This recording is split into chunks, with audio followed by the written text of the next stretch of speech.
The 1980s weren't just neon lights and blockbuster franchises. Beneath the glossy surface, filmmakers pushed boundaries with images so raw, so disturbing, that censors panicked.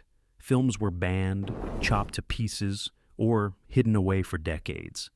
But time has shifted. Today, these once forbidden visions have been restored in their uncut glory. The question is, are you ready to face the movies they tried to keep from you? 1. Cannibal Holocaust, 1980. The jungle is quiet. Then, chaos erupts. Camera crews screaming, flesh torn apart, brutality staged so convincingly that audiences thought it was real. Ruggero Deodato's Cannibal Holocaust remains one of cinema's most controversial creations. Marketed as a documentary-style exploration of a lost expedition, the film blurred fiction and reality so completely that Deodato was actually charged with murder in Italy. He had to bring his actors to court just to prove they were alive. What shocked censors wasn't just the gore, it was the use of real animal killings woven into the narrative. That detail made governments in the UK, Australia, and countless others ban the film outright. Even horror aficionados whispered about it like forbidden fruit, trading bootlegs in dark corners of fandom. Yet, Cannibal Holocaust was also ahead of its time, critiquing media sensationalism long before fake news became part of our vocabulary. The question it asked, who are the real monsters, the tribes or the filmmakers, was buried beneath outrage. Today, the uncut version is available on Blu-ray and streaming platforms like Shudder, complete with documentaries and disclaimers. Watching it remains a brutal experience, but one that speaks volumes about censorship, exploitation, and the uneasy marriage of shock and art. 2. The Evil Dead, 1981. A rickety cabin deep in the woods, the sound of a tape recorder, then the demonic voices. Sam Raimi's The Evil Dead transformed low-budget horror into nightmare fuel, dripping with blood and insanity. But for censors, this was no cult classic. It was a crime. In the UK, it landed on the infamous Video Nasty list, pulled from shelves and prosecuted for obscenity. What terrified authorities wasn't just gore, it was the sheer relentlessness. The camera lunges like a predator, the violence grotesque yet absurdly inventive, and audiences loved it. Bruce Campbell's Ash became a horror icon, not through polished studio machinery, but through raw, chaotic filmmaking. The movie's censorship history became part of its myth. Heavily cut VHS copies circulated underground, creating demand for the full, unrelenting version. Fans fought to see Raimi's vision intact, and decades later, they won. Today you can stream or buy The Evil Dead fully uncut, its place in horror history secure. What was once condemned is now celebrated as the spark that ignited Raimi's career, and the birth of a franchise that still drips with blood, humor, and chaos. 3. Possession, 1981. A subway tunnel. Isabelle Adjani convulses, screaming, as milk, blood, and unknown fluids spill across the floor. This single scene from Possession was so disturbing that it helped earn the film bans in Britain, Australia, and beyond. But Andrzej Żuławski's film is far more than shock. It's a fever dream of divorce, betrayal, and madness wrapped in body horror. Sam Neill plays the husband unraveling as Ajani's character descends into an affair with something not entirely human. The violence, the sexuality, the grotesque transformations. It was too much for censors, who slashed minutes from prints and tried to hide the film's raw emotional violence. But beneath the horror lies a story about love's decay, mirrored by Cold War Berlin itself. A city divided, crumbling under invisible pressures. That metaphor made Possession not just shocking, but profound. For decades, it existed only in butchered versions. Then, restorations arrived, finally giving audiences the complete, harrowing vision Żuławski intended. Now, available on Blu-ray and streaming in its original form, Possession stands as one of the most intense cinematic experiences of the 1980s. Not just horror, art that bleeds. 4. The Beyond, 1981. A crumbling Louisiana hotel hides a gateway to hell. blind prophets, grotesque corpses, and unrelenting gore. Lucio Fulci's The Beyond terrified and repulsed in equal measure.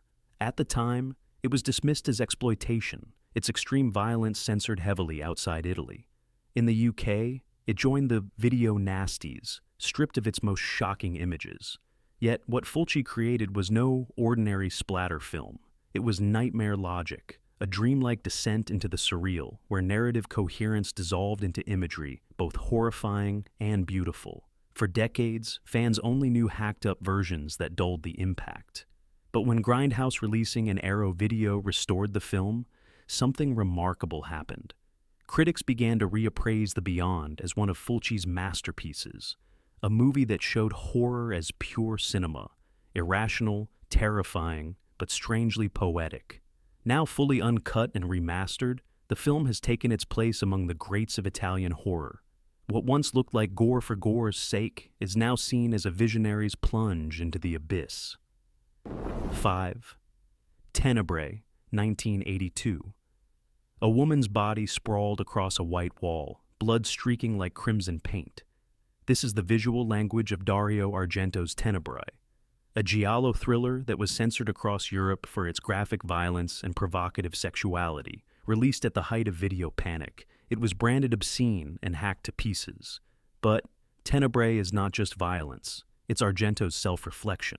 A writer stalked by a killer becomes a metaphor for Argento himself, accused of exploiting sex and death for entertainment. The murders, staged with operatic flair, became art in themselves. Horrific, yes, but meticulously. Choreographed, censors saw filth, fans saw genius. For years, versions varied wildly, cut here, restored there, leaving audiences guessing what Argento truly intended. Only in the last decade has the film been widely available uncut, with its dazzling set pieces intact. Today, Tenebrae stands as one of Argento's sharpest works, literally and figuratively. What was once banned is now studied, proving that even the most blood-soaked visions can reveal unsettling truths about art, violence, and obsession. 6. Conan the Barbarian, 1982. Steel clashing in firelight. A child watches his parents slaughtered before his eyes, the air thick with screams and ash. From its opening frames, Conan the Barbarian was never meant to be tame. John Milius and Oliver Stone envisioned something primal, a myth forged in blood and iron. But censors worldwide recoiled at the brutality, and the film was trimmed in multiple regions. Much of the controversy surrounded its ritualistic violence, from snake cult sacrifices to gladiatorial battles where flesh and bone cracked in grisly detail. Conan blurred the line between fantasy adventure and savage spectacle. In some countries, these sequences were trimmed to soften the edges. In others, the film was outright condemned for glorifying barbarism. Yet beyond the gore was an operatic story of survival, vengeance, and destiny. Arnold Schwarzenegger, in his breakthrough role, embodied more than just muscle. He became myth incarnate. His silent intensity carried the weight of Milius's Nietzschean worldview, where strength, willpower, and the forging of character through suffering mattered above all else. Over time, as censorship eased, the full cut emerged, revealing Milius's uncompromising vision. Critics began to recognize the artistry hidden beneath the violence. Basil Polidorus's thunderous score, the painterly landscapes, the mythic weight of its narrative. Today, Conan the Barbarian is available uncut on Blu-ray and 4K UHD, restoring every brutal moment. What once shocked audiences now stands as a sword and sorcery masterpiece, proof that even the bloodiest legends deserve to be told in full. 7. Pieces, 1982. A girl screams in terror as a chainsaw roars. In Pieces, the infamous Spanish-American slasher, there's no subtlety, only raw, unfiltered carnage. The film's tagline said it best. It's exactly what you think it is. And that honesty terrified censors. In the UK, Pieces was banned outright, joining the dreaded video nasties list. The story follows a campus terrorized by a killer, assembling a human jigsaw puzzle from his victims. It's absurd, exploitative, and drenched in gore. Limbs fly, chainsaws buzz, blood sprays in operatic fashion. Yet, beneath the trashy veneer, Pieces became a cult phenomenon precisely because it leaned so hard into excess. What alarmed censors was not just violence, but its gleeful presentation. Unlike horror that built tension, Pieces reveled in shock for moral guardians of the early 80s that made it dangerous, something that could corrupt the youth. Copies were seized, screenings halted, and the film's reputation grew in the underground. But as the decades passed, attitudes shifted. Horror fans reclaimed it as camp genius, a film so outrageous it transcended bad taste. In restored form, it revealed its strange artistry, vivid color palettes, surreal dream sequences, and a finale that remains one of the wildest in slasher history. Today, Pieces is fully uncut on Blu-ray through labels like Grindhouse Releasing. What was once censored into obscurity is now celebrated as a cult classic, a reminder that sometimes the most shocking films were simply ahead of their time in pushing boundaries. 8th, Scarface, 1983. Miami glitters in neon, mountains of cocaine, gunfire exploding in slow motion. Brian De Palma's Scarface wasn't just a gangster film, it was an avalanche of excess. But its excess terrified censors. The original cut received an X rating for violence, profanity, and drug use. De Palma trimmed sequences repeatedly before the MPAA relented, giving it an R. Even in that state, the film's reputation spread like wildfire. Al Pacino's Tony Montana became an icon of ambition and destruction, his rise and fall immortalized in blood and cocaine dust. Yet some audiences only ever saw the toned-down version, stripped of key moments of brutality that defined its raw impact. The violence of the infamous chainsaw scene, the relentless gun battles, and Montana's final stand were all scrutinized. Moral crusaders accused the film of glamorizing crime and narcotics. Critics at the time were divided, some calling it vulgar trash. But in underground circles, the uncut version became legend. It wasn't until decades later, with home media and restored editions, that audiences finally embraced Scarface as it was meant to be seen, unflinching, operatic, and unapologetic. Today, the uncut version is standard, celebrated for its artistry and cultural resonance. Rappers, filmmakers, and even motivational speakers cite it as inspiration. What was once censored as dangerous now stands as a defining work of 80s cinema. And in its uncut form, it's clear. De Palma wasn't glamorizing Tony Montana. He was warning us of what unchecked desire can destroy. 9. Silent Night. Deadly Night. 1984. Amal Santa. Axe in hand, terror in his eyes. Silent Night. Deadly Night sparked outrage before it even had a chance to find its audience. Released during the holiday season, parents and religious groups were horrified by the idea of Santa Claus as a murderer. Protests erupted. Television ads were pulled. The film was yanked from theaters within a week. But beyond the outrage, Silent Night, Deadly Night was a surprisingly layered slasher. The story of Billy, a boy traumatized by witnessing his parents' murder, and later forced into a Santa suit at his job, gave the horror a tragic undertone. His killing spree was not random. It was the twisted logic of a psyche broken by trauma and societal hypocrisy. Still, censors focused only on the surface. They cut scenes of graphic violence and trimmed moments that juxtaposed Christmas cheer with bloody horror. In the UK and parts of Europe, the movie was banned outright. For decades, only compromised versions circulated, leaving horror fans frustrated. Then came the restoration. Anchor Bay, and later Scream Factory, pieced together the uncut version, reinstating the grisly murders that shocked 1980s audiences. Today, Silent Night. Deadly Night enjoys cult status, with fans celebrating it each December as a counterpoint to sugary holiday fare. The irony? The protests only made it famous. What censors tried to bury became legend. And in its uncut form, it stands as one of the most daring holiday horrors ever made. 10th Friday the 13th. The Final Chapter, 1984. A machete slices downward. Jason Voorhees rises again. By 1984, the Friday the 13th franchise was already synonymous with controversy. But the final chapter pushed boundaries further. Intended as the saga's conclusion, it featured some of the most brutal kills yet, and that drew the ire of the MPAA, who forced heavy cuts. Tom Savini returned to handle special effects, delivering gruesome set pieces that bordered on art, but censors hacked away at his work, slowing down edits, removing frames, dulling the impact of the gore. For fans, the result felt neutered. They sensed something was missing.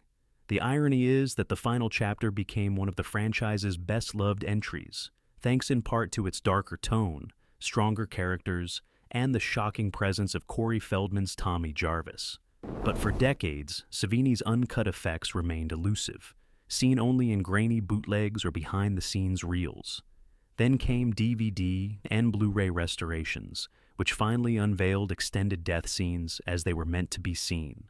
Today, horror fans can experience Jason's rampage in its full glory, bloodier, nastier, and truer to Savini's craft. What was once censored into compliance is now celebrated as horror history. The final chapter may not have ended Jason's reign, but in its uncut form, it stands as one of the series' purest expressions of slasher cinema. 11th. Henry. Portrait of a Serial Killer, 1986. A woman's body lies broken. A man watches, detached, as if studying a painting. John McNaughton's Henry. Portrait of a Serial Killer is not horror in the traditional sense. It is quiet, clinical, and that's what made it terrifying. Based loosely on real-life killer Henry Lee Lucas, the film avoided camp or slasher theatrics. Instead, it portrayed murder as grim routine. Censors were horrified. The MPAA slapped it with an X rating, typically reserved for pornography. For decades, Henry was refused mainstream release in the United States. Overseas, it was banned in multiple territories for its graphic killings, particularly a chilling scene captured on videotape, where Henry and his partner Otis replay their crimes like home movies. What unsettled authorities most wasn't gore. It was the lack of moral framework. There was no heroic figure to balance the evil, no catharsis, no cinematic distance. McNaughton held up a mirror to the banality of violence, forcing audiences to confront killers not as monsters, but as men. For years, audiences could only glimpse it in censored form, with crucial scenes muted or excised. But the underground reputation grew. Critics like Roger Ebert praised it as one of the most powerful films of the decade. Today, Henry is finally available, uncut, restored in high definition. Watching it remains an ordeal, not for gore, but for its honesty. What censors feared audiences couldn't handle has become a chilling milestone in true crime horror. Proof that sometimes the most disturbing images are the ones that refuse to look away. 12. The Texas Chainsaw Massacre 2, 1986. A radio DJ screams into her mic as chainsaws roar in the background. Leatherface is back, but this time, the horror veers into grotesque comedy. Tobe Hooper's The Texas Chainsaw Massacre 2 was a sequel few expected. Rather than replicate the raw terror of the 1974 original, Hooper crafted a satirical bloodbath. And censors weren't amused. The violence was cartoonish yet extreme. Heads split open, skin peeled like masks. Dinner table horrors turned into exaggerated parodies of American consumerism. The British Board of Film Classification refused to certify it at all, effectively banning it for years. In the US, the MPAA demanded cuts, trimming gore that special effects wizard Tom Savini had poured his soul into. But beneath the outrageous bloodshed, Hooper aimed at deeper targets: Reagan-era greed, American excess, the way violence had become a national spectacle. Chainsaw 2 wasn't just horror, it was commentary. Unfortunately, many never saw that message buried beneath censorship. For decades, fans traded rumors of an uncut version. Finally, DVD and Blu-ray restorations revealed Hooper's wild vision intact. Today, the film is recognized not as a misfire, but as a bold satire, blending splatter with biting cultural critique. Once banned, now restored, The Texas Chainsaw Massacre 2 proves that sometimes horror's sharpest blade isn't the chainsaw, it's the filmmaker's wit. 13. The Untouchables, 1987. A pram tumbles down a staircase. Gunfire erupts in slow motion. Brian De Palma's The Untouchables gave audiences an operatic vision of America's war on organized crime. But before release, it nearly earned an X rating. Censors objected to the extreme violence, particularly a baseball bat execution scene that remains one of the film's most chilling moments. De Palma, known for his flair for excess, clashed with the MPAA. Cuts were demanded, and multiple versions of the film were submitted before it. Received the coveted R. Even then, some international prints were further trimmed, dulling the intensity of De Palma's violent ballet. But what censors missed was the artistry. De Palma's violence wasn't random. It was stylized, steeped in homage to Eisenstein and classic gangster cinema. Ennio Morricone's haunting score underscored the brutality with tragic grandeur. Over the years, restored editions revealed the full force of De Palma's vision. The uncut version didn't glamorize violence. It revealed its horror, especially in the context of Prohibition-era corruption. Today, The Untouchables is celebrated not only as one of the best gangster films of the 80s, but also as a work where censorship lost its battle. The uncut version showcases De Palma's audacity, reminding us that sometimes art and violence are inseparable. 14. Hellraiser, 1987. Chains rattle in the dark. A puzzle box turns, and suddenly, hell itself opens. Clive Barker's Hellraiser was unlike anything horror had seen.